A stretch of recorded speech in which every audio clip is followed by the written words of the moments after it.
नमस्कार साथियों, स्वागत है आपका एस के एग्ज़ाम स्टडी यूट्यूब चैनल में। आज की इस वीडियो में हम कक्षा 10 की एनसीईआरटी बुक का पहला चैप्टर वास्तविक संख्याएं रियल नंबर्स की एक्सरसाइज 1.1 के प्रश्न 3 से प्रश्न 7 तक के प्रश्नों को हम हल करेंगे। इससे पहले की वीडियो में हम प्रश्न नंबर 1 और प्रश्न नंबर 2 हल कर चुके हैं, जिसका लिंक डिस्क्रिप्शन में दे रखा है। आप वहां से उस वीडियो को देख सकते हैं। तो चलिए वीडियो शुरू करते हैं। तीसरा सवाल है हमारा, अभाज्य गुणनखंड विधि द्वारा निम्नलिखित पूर्णांकों के एचसीएफ और एलसीएम ज्ञात करने हैं। अब हमें ये 3 सवाल दे रखे हैं। इन तीनों को हमें अभाज्य गुणनखंड विधि से एलसीएम और एचसीएफ ज्ञात करने हैं, जैसे हमने पहले के सवालों में किए थे। तो पहला सवाल है हमारा ये वाला। तो इसमें 12, 15 और 21 के हम अभाज्य गुणनखंड करेंगे। तो पहले 12 के करेंगे। तो 12 के अभाज्य गुणनखंड करेंगे हम।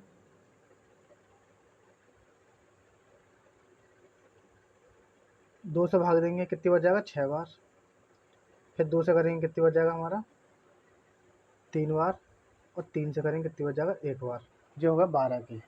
ऐसे ही करेंगे हम 15 के। 15 के करेंगे, 2 से जाएगा नहीं, इसलिए देंगे पहले 3 से। 3 से करेंगे 5 बार जाएगा।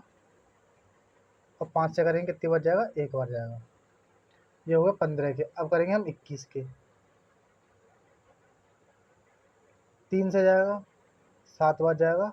और 7 से कर देंगे, 1 बार जाएगा। ये हमारे हो गए अभाज्य गुणनखंड। अब हम लिखेंगे। अब 12 के हमने फैक्टर करे तो कितने आए हमारे पास?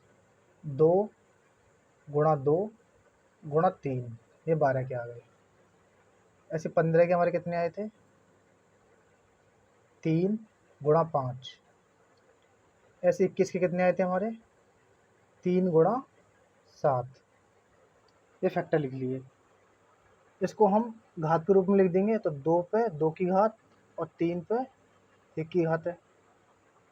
अब हमें निकालना है इनका एलसीएम और एचसीएफ। पहले निकालेंगे इसका एचसीएफ।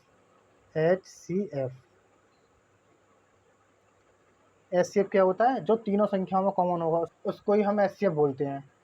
अब 2 यहाँ पे तो है, इसमें नहीं है ना, इसमें नहीं है, लेकिन 3 आ रहा है। 3 यहाँ भी 1 बार है, यहाँ भी 1 बार है और यहाँ भी 1 बार है। तो एचसीएफ कितना आ जाएगा इसका? 3, क्योंकि 3 तीनों में कॉमन है। इसके अलावा तो कोई संख्या कॉमन है नहीं। तो एचसीएफ कितना आ गया इसका? 3। अब निकालेंगे हम एलसीएम। तो एलसीएम निकालेंगे। एलसीएम में जो कॉमन होती है वो तो लिखते हैं, और जो कॉमन नहीं होती है वो भी लिखेंगे। तो इसमें एक तो 2 कितनी बार आएगा? 2 बार आ जाएगा। 3 1 बार आएगा, तीनों में कॉमन है इसलिए। अब रह गया 5 और रह गया 7। इन सबको हमें करना है गुणा, और हमारा आ जाएगा एलसीएम। 2 पे 2 की घात है तो उसका लिखेंगे 2 दूनी 4 होते हैं, 4 तिया 12 और 12 पंजे 60। और 60 का जब 6 में करेंगे तो हो जाएगा 420। तो इसका एलसीएम कितना आ जाएगा? 420। और एचसीएफ कितना आ गया? 3। ये हमने अभाज्य गुणनखंड विधि से इसका एलसीएम और एचसीएफ ज्ञात कर दिए। अब करते हैं अगला सवाल। दूसरा सवाल है हमारा 17, 23 और 29 के हमें फैक्टर करने हैं। अब 17 के हम फैक्टर करेंगे तो 17 एक अभाज्य संख्या है, इसलिए 17 से जाएगा। तो 17 एकम 17, ये 17 के फैक्टर हो गए। ऐसे 23 के निकालेंगे हम। 23 भी हमारी अभाज्य संख्या है, तो 23 के भी 23 से जाएंगे। तो 23 से निकालेंगे, 23 एकम 23। 29 भी हमारी अभाज्य संख्या है, तो 29 के भी फैक्टर निकालेंगे 29 से। भाग देंगे 29 एकम 29। तो इसके फैक्टर कितने? 17 के फैक्टर कितना आया हमारा? 17 आएगा। 23 का फैक्टर आएगा हमारा 23 आएगा। ऐसे ही 29 का फैक्टर हमारा कितना आएगा?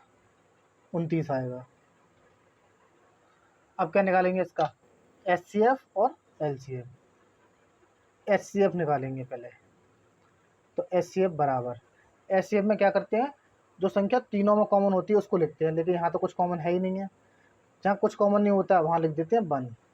तो एचसीएफ इसका कितना हो जाएगा? 1 हो जाएगा। और एलसीएम निकालेंगे इसका। एलसीएम तो 17 गुणा 23 और गुणा 29, इन सबको क्या कर देंगे? गुणा कर देंगे। तो हमारा क्या निकल आएगा? एलसीएम निकल आएगा। जब 17, 23 और 29 का हम गुणा करेंगे तो आएगा हमारा 11,339। ये आ गया हमारा एलसीएम और ये आ गया हमारा एचसीएफ।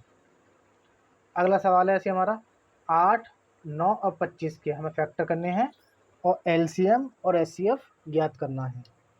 तो फैक्टर करेंगे पहले करेंगे 8 के फैक्टर। 8 के फैक्टर 2 से भाग देंगे, 4 बार जाएगा, फिर 2 से करेंगे, 2 बार जाएगा, फिर 2 से करेंगे, 1 बार जाएगा। अब 9 के फैक्टर करेंगे हम, तो 3 से जाएगा 3 बार, फिर 3 से जाएगा 1 बार। ये हो गए 9 के फैक्टर। अब करेंगे 25 के। ना 2 से जाएगा ना 3 से, सीधे जाएगा इसमें 5 से भाग। तो 5 से भाग करेंगे तो 5 बार जाएगा, फिर 5 से करेंगे तो कितनी बार जाएगा, 1 बार जाएगा। ये हमने कर दिया इसके प्राइम फैक्टर, अभाज्य गुणनखंड। अब इनको लिखेंगे। 8 के फैक्टर कैसे हो गए हमारे, 2 गुणा 2 गुणा 2। 2 कितनी बार आया, 3 बार आया, तो 3 की घर लगा देंगे। 9 के फैक्टर करेंगे, कितनी बार आया है, 2 बार आया, 3 गुणा 3। तो इसको भी हम कितनी बार लिख देंगे, 3 पे 2 की घर लगा देंगे। ऐसे 25, 5 गुणा 5, 5 कितनी बार आएगा, 2 बार। ये हमने कर दिया इसके फैक्टर। अब निकालेंगे पहले एचसीएफ। तो लिखेंगे एचसीएफ बराबर, एचसीएफ में देखिए दोनों में कॉमन 3 संख्या है, तीनों में कॉमन देखेंगे, तीनों में कुछ कॉमन नहीं है, तो एचसीएफ कितना आ जाएगा हमारा, आ जाएगा 1। और एलसीएम निकालेंगे हम, एलसीएम निकालेंगे तो लिख देंगे इनको ऐसे ही। एलसीएम में सारी संख्या लिख देते हैं, तो 2 को 3 बार लिखेंगे, 3 को 2 बार लिखेंगे, ऐसे 5 को 2 बार लिखेंगे। इनका गुणा करेंगे। और 2 पे 3 की घात का मतलब होता है 8, इसका मतलब होता है 9। 5 पे 2 की घात मतलब होता है 25। तो 25 अट्ठे होते हैं 200, और 200 का 9 में करेंगे तो हो जाएगा 1800। तो 1800 आ जाएगा इसका एलसीएम। और एचसीएफ कितना आ गया हमारा, 1। ये हो गया हमारा तीसरा सवाल कंप्लीट। अब चलते हैं चौथे सवाल की ओर। सवाल नंबर 4 है हमारा एचसीएफ। एचसीएफ किसका दे रखा है, 306 और 357 का एचसीएफ दे रखा है, हमें 9 दिया है। तो हमें एलसीएम ज्ञात करना 306 का और 357 का। मतलब 2 नंबर हमें दे रखे हैं 306 और 357। इसका हमें एचसीएफ दे रखा है 9 और एलसीएम निकालना है हमें। तो पहले हमें सवालों में जो वैल्यू दे रखी है हम उनको लिख लेंगे। तो पहली संख्या हमें दे रखी है, पहली संख्या बराबर दे रखा है हमें 306। दूसरी संख्या हमें दे रखी है, दूसरी संख्या बराबर दे रखी है हमें 657। एचसीएफ दे रखा है हमें 9 और एलसीएम हमसे पूछ रहा है, एलसीएम बता दो कितना आएगा। तो इसका फॉर्मूला हम वही लगाएंगे, दोनों संख्याओं का गुणनफल बराबर एलसीएम गुणा एचसीएफ। वही फॉर्मूला लगाएंगे हम। तो लिखेंगे दोनों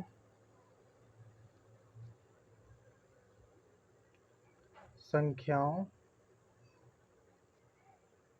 का गुणनफल बराबर आएगा एलसीएम गुणा एचसीएफ। अब दोनों संख्याओं का गुणनफल कितना है, 306 गुणा 657 बराबर एलसीएम। तो हमें कुछ नहीं दे रखा, तो एलसीएम के ऊपर क्या लिखेंगे, एलसीएम, और एचसीएफ दे रखा है हमें 9। अब हमें एलसीएम निकालना है, तो 9 को पक्षांतर करके हम इसके नीचे ले जाएंगे, क्योंकि 9 हमारा किस में, गुणा में, किस में पहुंच जाएगा, भाग में पहुंच जाएगा दूसरी साइड जाके। तो हम लिखेंगे एलसीएम बराबर हो जाएगा 306 गुणा 357 बट्टे हो जाएगा हमारा 9। तो 9 से इसको भाग देंगे, 9 से भाग देंगे इसमें, तो 9 तिया हमारा जाएगा 27, 3 बचेंगे, 9 चौक हो जाएगा 36। तो एलसीएम बराबर आ जाएगा, एलसीएम बराबर 34 गुणा 657। एलसीएम बराबर 34 का और 657 का हमें करना है गुणा। जब 34 का और 657 गुणा करेंगे तो आ जाएगा हमारा 22,338। तो इसका एलसीएम निकल के आएगा 22,338। ये हो गया हमारा सवाल नंबर 4। अब चलते हैं सवाल नंबर 5 की ओर। सवाल नंबर 5 है हमारा, जांच कीजिए कि क्या किसी प्राकृतिक संख्या n के लिए संख्या 6 की घात n अंक 0 पर समाप्त हो सकती है।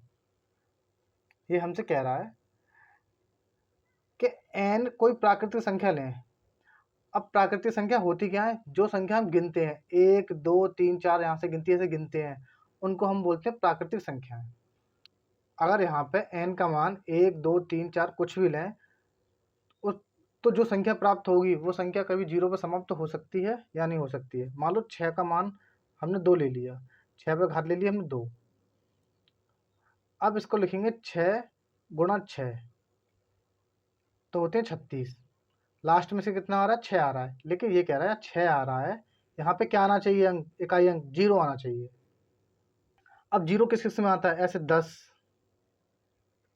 20 ऐसे करते 50 ले लेंगे हम, 100 ले लें, 500 ले लें, 1000 ले लें। इन सब संख्याओं के लास्ट में कितना आ रहा है? 0 आ रहा है।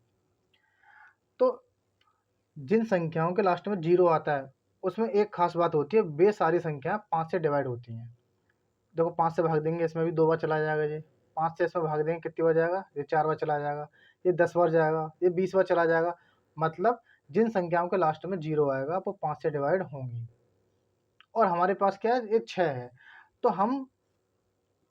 तो हम इन सब संख्याओं के अगर हम यहाँ पे हम फैक्टर करें तो उन फैक्टर में एक 5 तो हमारा जरूर आएगा। तो जिन संख्याओं के फैक्टर में 2 और 5 या 5 आए तो वे संख्या 0 पे क्या होती है? समाप्त होती हैं। अब ये 6 है, हम पहले करेंगे 6 के फैक्टर। तो 6 के फैक्टर पे लिखेंगे हम, तो 6 पे कितने की घात है? n की घात है।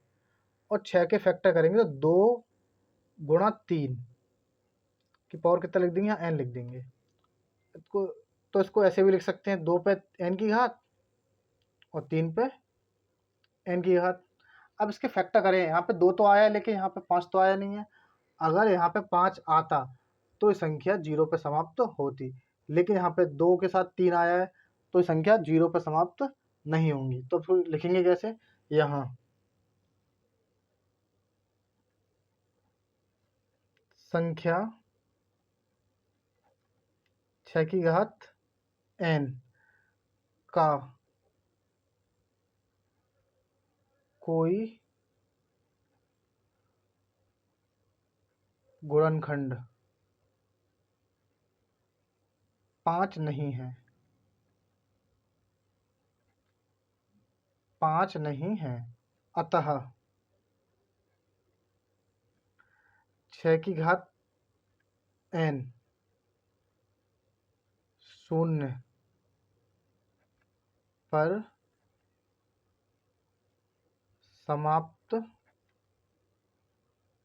नहीं होगी। ठीक है, तो इस सवाल को हमें ऐसे करना है कि हमें ये देखना है इसके फैक्टर करके, अगर जिस संख्या में 5 आ जाएगा, 2 और 5 का कॉम्बिनेशन होगा तो वो 10 बन जाएगा और लास्ट में क्या आएगा? 0। लेकिन यहाँ पे क्या आया? 2 और 3 आया है, इसलिए यहाँ पे ये संख्या 0 पर समाप्त नहीं होगी। अब चलते हैं हम अगले सवाल की तरफ, सवाल नंबर 6 पर। अब सवाल नंबर 6 है हमारा, व्याख्या कीजिए कि 7 गुणा 11 गुणा 13 प्लस 13 और 7 गुणा 6 गुणा 5 गुणा 4 गुणा 3 गुणा 2 गुणा 1 और प्लस 5 भाज्य संख्याएं हैं और क्यों हैं। पहले तो हम भाज्य संख्या जानते हैं। देखो, अभाज्य संख्याएं वे होती हैं जो किसी से कटे ना, मतलब जिनका फैक्टर 1 और स्वयं वही संख्या होती है, उसको बोलते हैं हम अभाज्य संख्याएं। और भाज्य संख्या क्या होती है, एक और स्वयं के अलावा भी किसी और नंबर से कट जाएं तो वे संख्या भाज्य कहलाती है, जो किसी से भी कट जाए या डिवाइड हो जाए। तो पहला सवाल हमारा ये रखा है, पहला सवाल है हमारा 7 गुणा 13, 7 गुणा 11 गुणा 13 प्लस 13, ये है हमारा सवाल। अब देखो ये सारी संख्या सब गुणा में है, प्लस लगा के ये 13 कहाँ है हमारा, प्लस लगा के अलग है। तो इसमें और इसमें 13 कॉमन आ रहा है हम इस संख्या में, तो 13 हम कॉमन ले लेंगे और ब्रैकेट में हमारा बचेगा 7 गुणा 11 और गुणा यहाँ पे 1 बचेगा और यहाँ भी बचेगा प्लस 1। तो 13 गुणा, अब 11 सत्ते 77 और 77 एकम 77, 77 में 1 जोड़ेंगे तो हो जाएगा 78। हल करने पे हमारा 78 आ जाए हमारा। अब देखो ये संख्याएं एक के अलावा 13 और 78 से भी कट रही है, एक के अलावा भी अन्य दो संख्याओं से कट रही है। तो यहाँ लिखेंगे, यहाँ चूंकि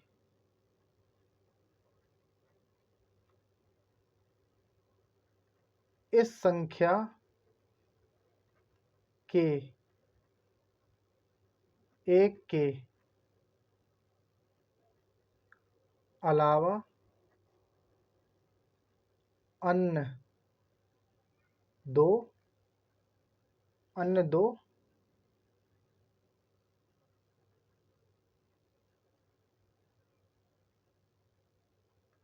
गुणनखंड हैं, अतः यह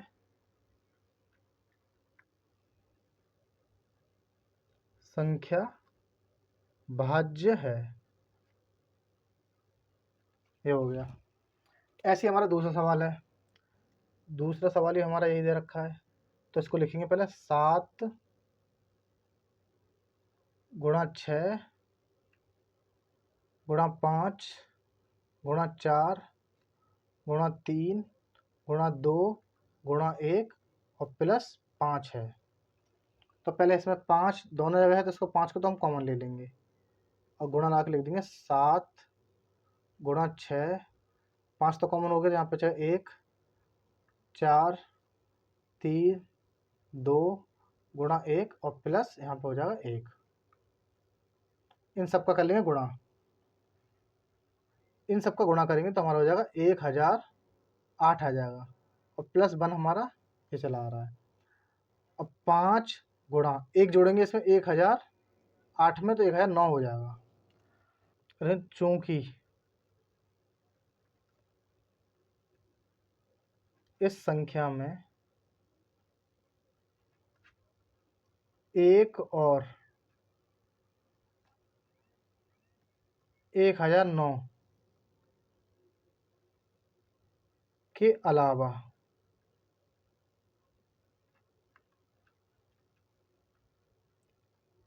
पांच भी गुणनखंड है, अतः यह संख्या भाज्य होगी। तो ये संख्या भी भाज्य है हमारी और ये भी भाज्य है।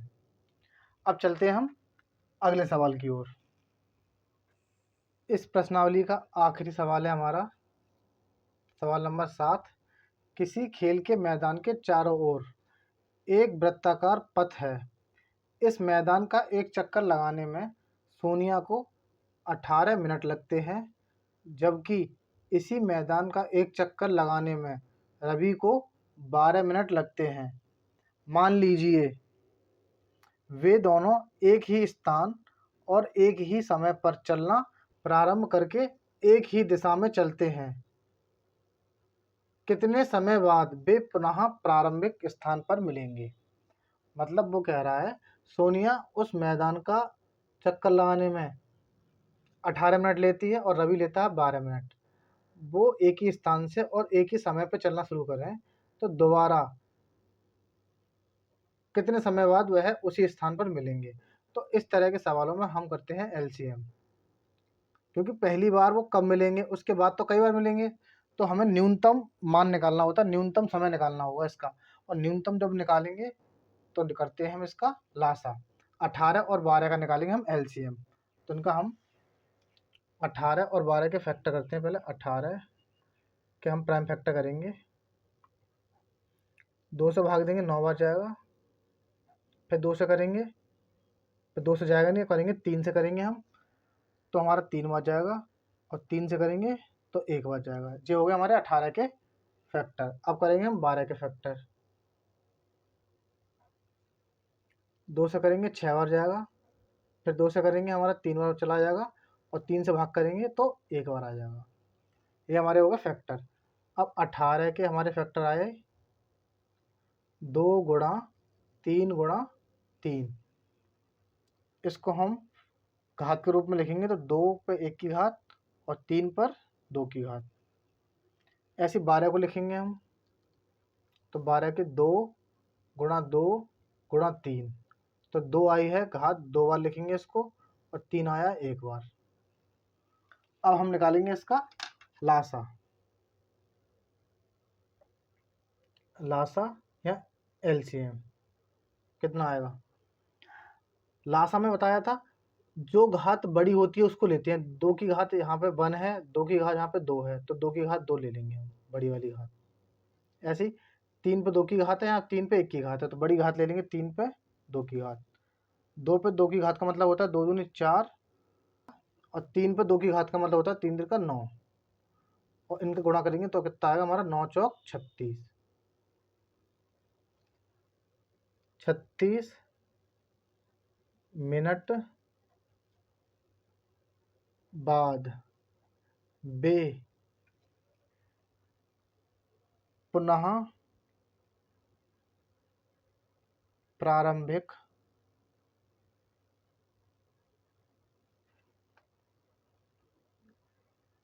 स्थान पर मिलेंगे।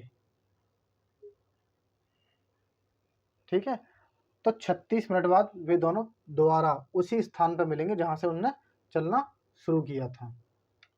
तो आज हमने पहला चैप्टर वास्तविक संख्याओं की पहली एक्सरसाइज 1.1 के सारे सवालों को हमने हल किया है। अब मिलते हैं अगली एक्सरसाइज 1.2 में। तब तक के लिए जय हिंद, जय भारत।